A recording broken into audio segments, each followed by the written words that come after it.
Good morning, everybody. How's it going? Tony here, our cabin of woods. And I just ran around and fed all the animals, but I was going to tell you what happened this past weekend. Yep, that's Precious right there. Jimmy's way over there. Haas is the first one. The second one is Lily. And Daisy is back there eating her hay. But this past Saturday, this would be my second go around going down to help Sherman Family Homes, which is Josh. You all know who Josh is. If you don't, I want to put a link of all the channels that were down there to help out.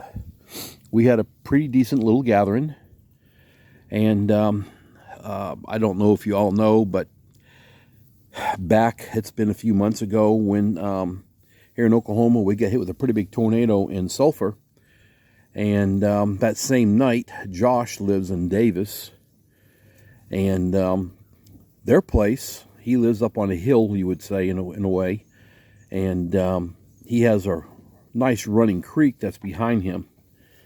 Well, the amount of rain that fell in town, that creek overfilled, went up his backyard 5 foot high in his backyard, consuming vehicles. I'm not going to count them off. I'll just say 4 vehicles, I believe, moved them. You've seen them in another video that we've all done.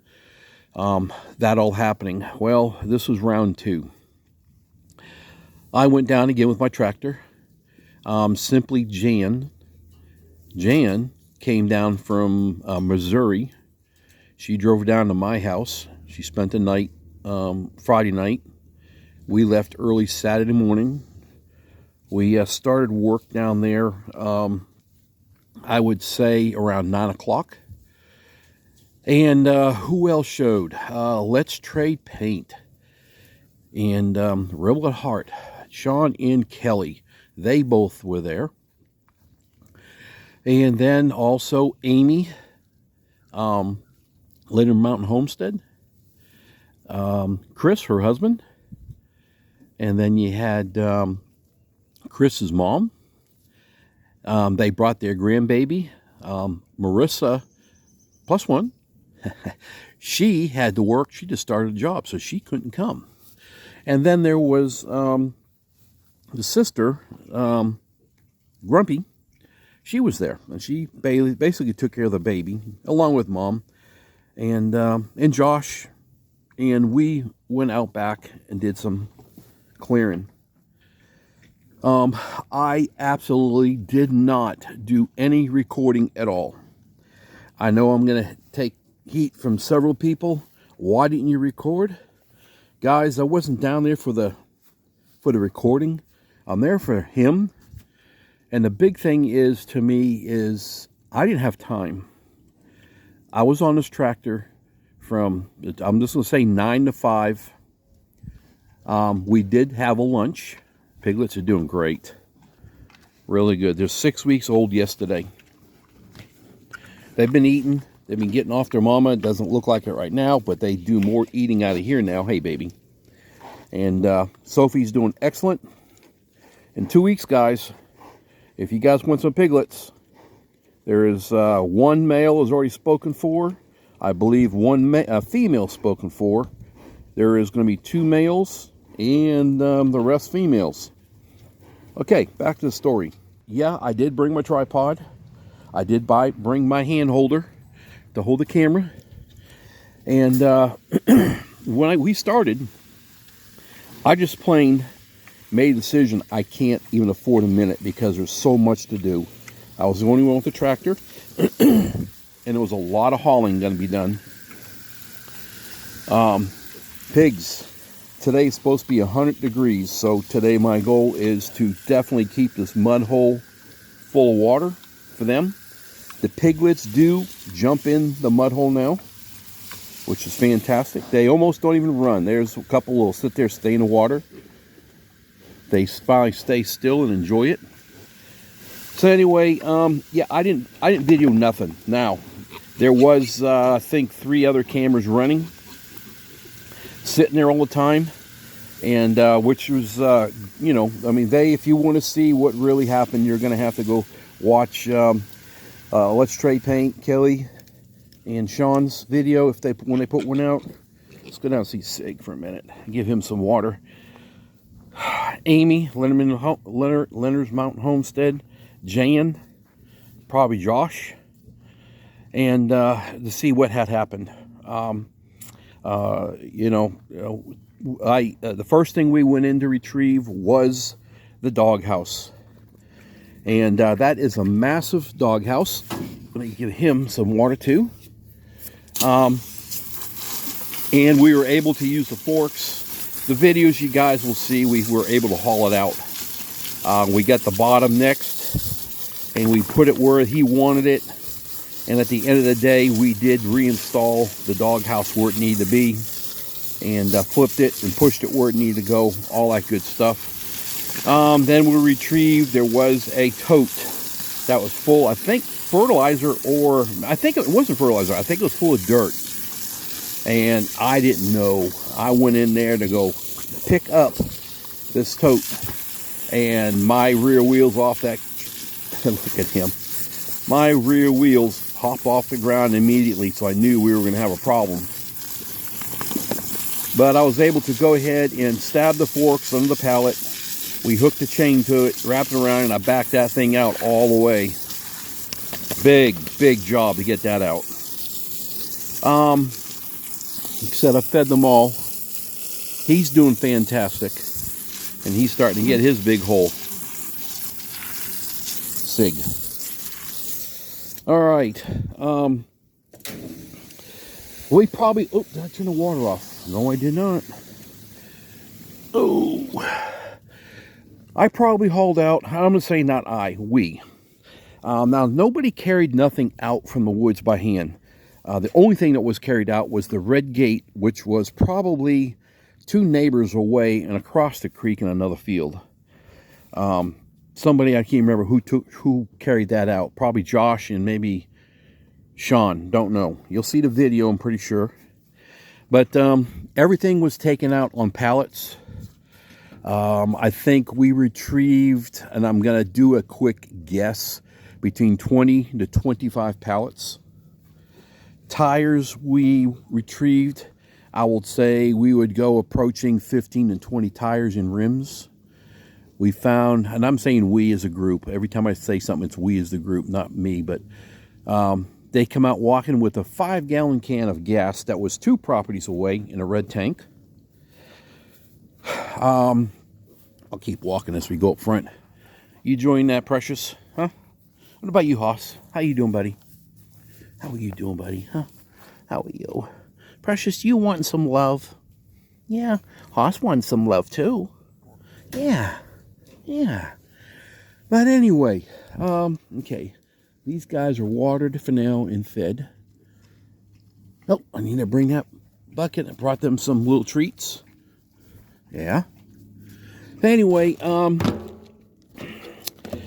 the pallets, we were finding fertilizer, liquid fertilizer in 5-gallon pails all over. And what was going on is everybody all of us were out in the woods. All of us. Everybody was dressed, sprayed for ticks, fleas, whatever it may be. And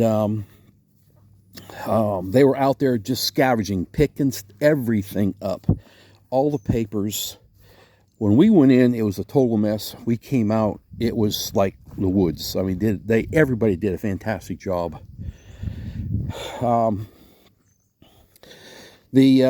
the end, toward the end, we had to bring pallets back out to the woods, and then they would load up, bring stuff up. I am estimating that I did 15 loads out of the woods. Yeah. Strawberry patch is no longer. I took them out. I'm moving them over here. Only thing still here is my eggplant. This garden will disappear over the fall, winter. Gonna do away with it. I don't know what I'm gonna do with this. I can't grow nothing out of here. Don't know why. We gotta really figure this out. I used to could. Yeah. Remember, guys, last year, 34 pumpkins grew right here. Not one pumpkin plant survived, period. I got one watermelon sitting right over there. I'm giving up on it. Potatoes, very close to being hauled out. Maybe within 2 weeks, 10 days, we're going to pick them. We did go ahead and get everything out of there. After that was done, we were able to go ahead. Oh, let's back up a little quick. At noon, everybody pitched in, and everybody brought in some food. And it was small. I mean, it was just a thing of hamburgers, a thing of let's put that over here for now, of hot dogs. A group of us brought in all kinds of little fruits, which was fantastic. Strawberries to grapes to waters. There was a little bit of pastries, not a whole lot, muffins and stuff.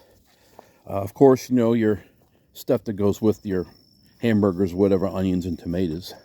This is where I moved my strawberries.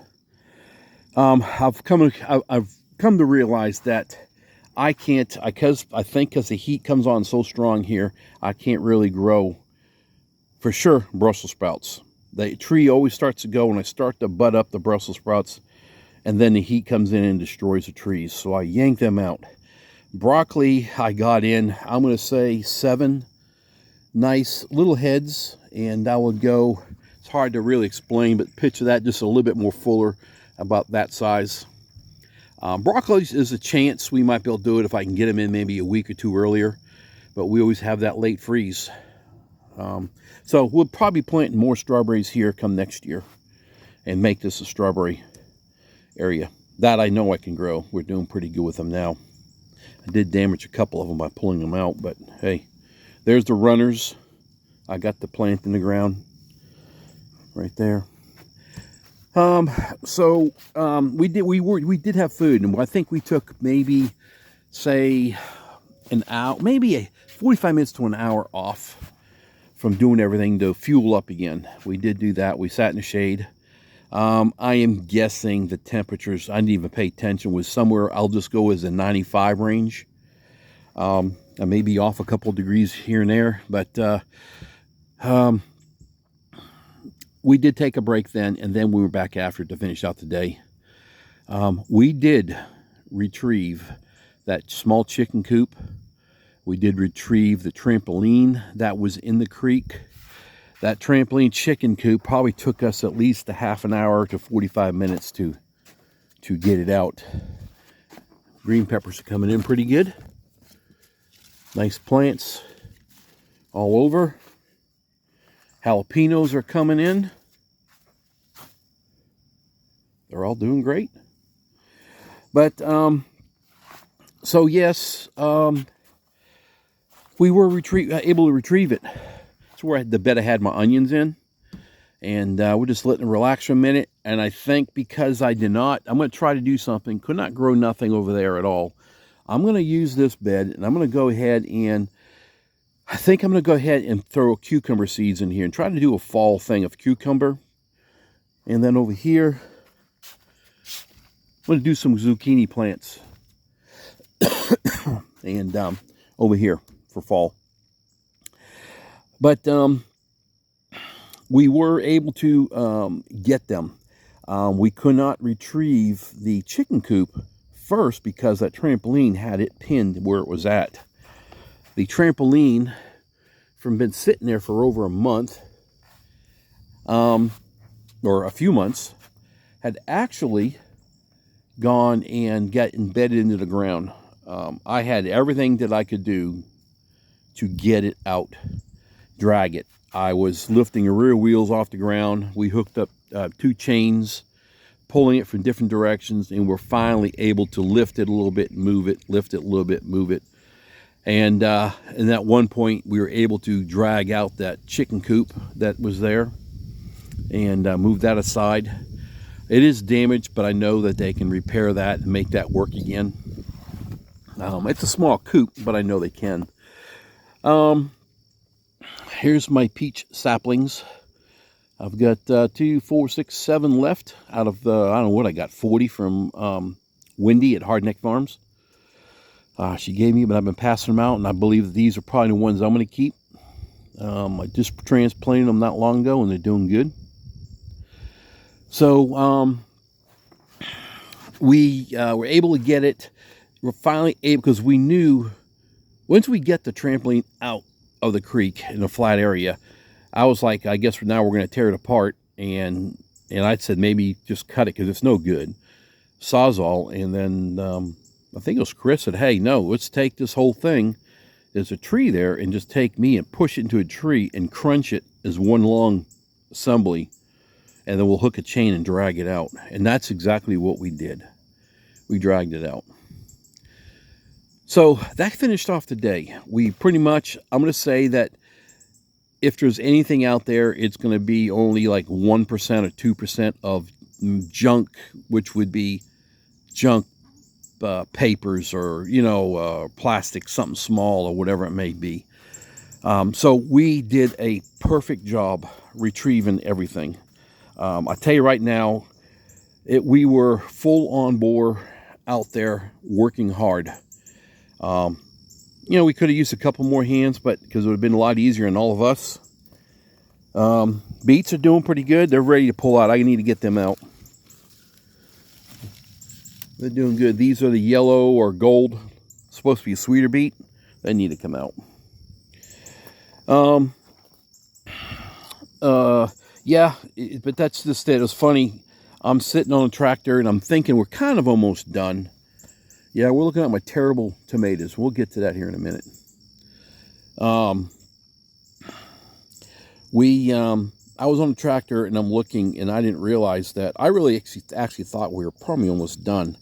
But all the ladies were standing out there in the woods by this other fence line. As somebody neighbor had a target practice area where they were standing there, and I kind of looked up in the distance in the woods, and it looked like you could see people running around in the woods still collecting stuff. And which would have been Shawn, Josh, and Chris. So they were running out there, still bringing stuff, tires, more buckets. That's where that one fuel tank was found. I know we crossed one property line. I believe we crossed maybe another property line. And then I know that Josh and all them were on that other one walking around bringing stuff over. And that's when I was going back up to the pallets and bringing pallets back so they can start stacking stuff on there. But it's pretty much out of those people's properties. Now it's up to Josh to figure out what he needs to do. I told Josh, because there's a lot of stuff that's really no good anymore, that he needs to make a scrap pile and scrap out this stuff, because let's take that and pay off, you know, help pay toward his new roof in his home. He did get it tarped, and that tarp is holding up good, but that's why he's working all these back to on the road, picking up these deliveries and delivering them. Oh, look at these tomatoes. Bad deal this year. I don't know what happened. They are starting to turn a little red. Blossom end rot on this tree here. I did see a couple way down there, but I either developed a fungus, some kind of a blight on the trees. I don't over top water. I water at the bottom. I'm not too sure what happened this year. I had one tree over there, plants, and they all started cracking. All right, now they were cracking, or let's move over here. I'll show you. It's completely different. Each one of these plants has something else going on, and I'm not too sure what. They were getting these. They would split and get this. Now, this is not from water at all, because look, it's not water. All right, we haven't had a whole lot of rain. It's been pretty dry. But what I can say is I'm still getting new growth and budding coming out. So I don't know exactly what's going on. I had a fear that this one may have a big problem. I'm not too sure. You see these spots on the right here, right there. Okay, it's like they're very hard, I think, and they're very easy to break the stem.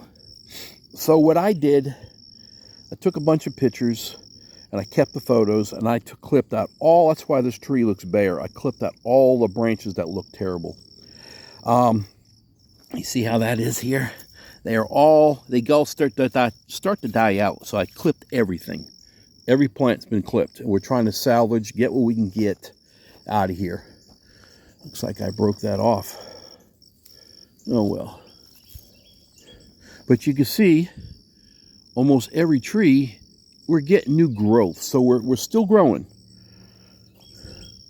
Look at them. Oh, problem I have with these things, and oh, dropped one on the ground, is that I'll eat them out here before I get them in the house. Excuse me.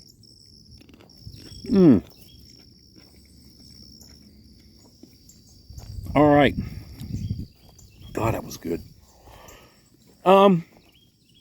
So they are still growing.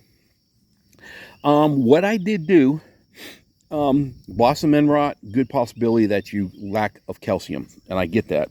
And this is, I have done a video, and what I do for that is I go and take eggshells, a lot of eggshells. I put them in the oven for half an hour. Then I take them and put them in a grinder, and I turn them into dust. And I have jars of eggshell dust. What I end up doing is taking all my eggshells, pouring around near the dust out of all the plants, stirred around in the soil. And then I went and grabbed, I got a 50-pound bag of alfalfa pellets. I brought it out here, and I threw several handfuls around the plant, you know, and then turned the dirt around it, pulled it away, and been watering them in. And then I did pull the all-purpose garden fertilizer on these. Now, since then, it's almost like I've kind of starting to flower a little bit. Not a lot, but a little bit. I think I showed you a couple of them, and here you go. We've got more flowering going on right down here. Looks like we may get some flowering right here, and maybe not. I'm not sure. But anyway, guys, I have an issue. I have to figure it out, but I'm going to let these tomatoes run their course and get the plants out of the ground. When I pull them, always inspect your root system. If your roots aren't just like regular white roots, but if the roots, you pull them out and they kind of look like a finger knuckles. I mean, I forgot what it's called, knuckle root maybe. You have an issue with that plant, and I believe that issue would be that you can't plant back now to start again on tomatoes. I think, I'm not sure, I personally think there's a chance that this plant has it. I'm not sure. I have to inspect and research everything. So, let's go look at these chickens real quick. But we got everything out we need to get out. Josh is very happy with it. We had a great sitting for like a half an hour, and then we had to load up. Jan and I loaded up and headed home. Threw some stuff out there for him this morning. Leftover chickens and whatever we had left over from dinner. We had one of our big chickens, and simply Jan, Brenda from Freedom Redbird, she lives about 30 minutes away from me. She came on over, and actually Saturday night they all spent the night, and then he went home Sunday morning early.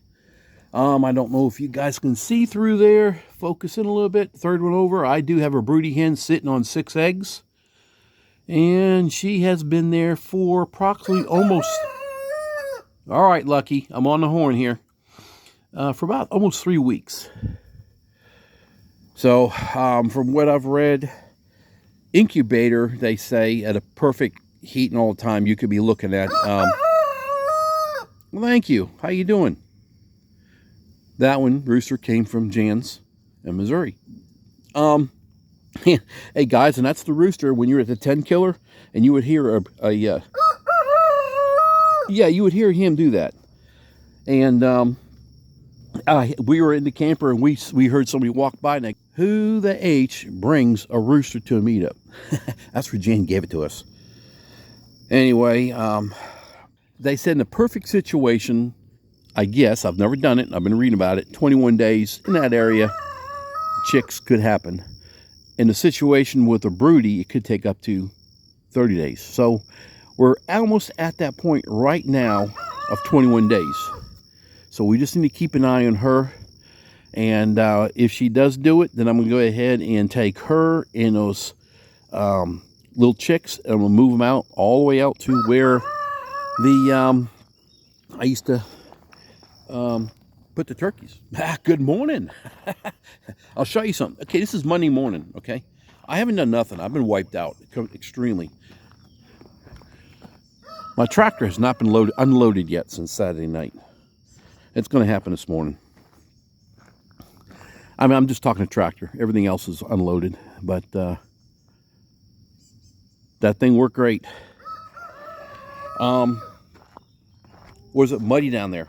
No, not muddy at all. It did rain, I guess, prior to that, but it wasn't muddy at all. You could walk out there. I was able to drive right through all the creeks, not the big creek that flooded, but all the other creeks, drive through it. In fact, we were in it a lot because that was our roadway getting in and out. So I want to say thank you to every person that showed up this weekend, and not just this weekend, the first time, and to help out. And Josh could never have done this himself. There's no way he could have. It's overload just to think if I had to go retrieve that myself. I would have to have what happened to help. I would have the tractor, but there's no way that one person can retrieve all that stuff that would have happened. So anyway, guys, all right, I'm going to end this. I just wanted to go ahead and tell you guys what happened. Went to cut my grass a couple days ago. My lawnmower belt snapped, the blade belt. I didn't get to finish it. But I wanted to let everybody know I didn't do videos. There'll be no posting. There is no pictures. I just let everybody else do it. My mind wasn't there to videotape for my channel. It was there to help. Anyway, we're going to go. I hope you guys enjoyed the little walk around the garden, talk a little bit, the animals. Let you know what happened in Josh's place. He should be good to go. One thing I did do for Josh, I gave Josh, was a, you know when you put a pickup truck back in the day, everybody used to put those wind deflectors on the top of the roof for the campers and whatever he's towing? I used to have one. And because I used to tow with my Mountaineer with a different camper. When we moved to this big one, I had to get the diesel, but I quit using it, and it was almost brand new. I really didn't notice too much of a difference driving locally with it, but he's on the road. He's hauling big campers, so I gave it to him, and for him to try it. It's fully adjustable. You can move it however you want to set it, and when you're on the road without anything on the back, you can drop it down and become a pickup again. So anyway, he said he's going to do a short about that. I don't know. But guys, I'm going to go. I need to get that tractor unloaded before it heats up. It's supposed to be 100 today and 102 tomorrow, which is Tuesday. Yeah, I don't plan to be outside. Tuesday I do get my grandkids. I get them Tuesday afternoon, mid-afternoon, all the way through late Wednesday. Take care of them, babysit them that whole time. So, guys, I'm going to go. You all take it easy. Thanks for watching. Thanks for supporting my channel. It means a lot, and it really does. And it's just me. And I enjoy doing these little videos here and there. So, have a great day. Stay cool. Stay safe. All right? And if you can, please help somebody. Just please help them if you can. No matter what it is. All right, we'll go. See you later. Bye.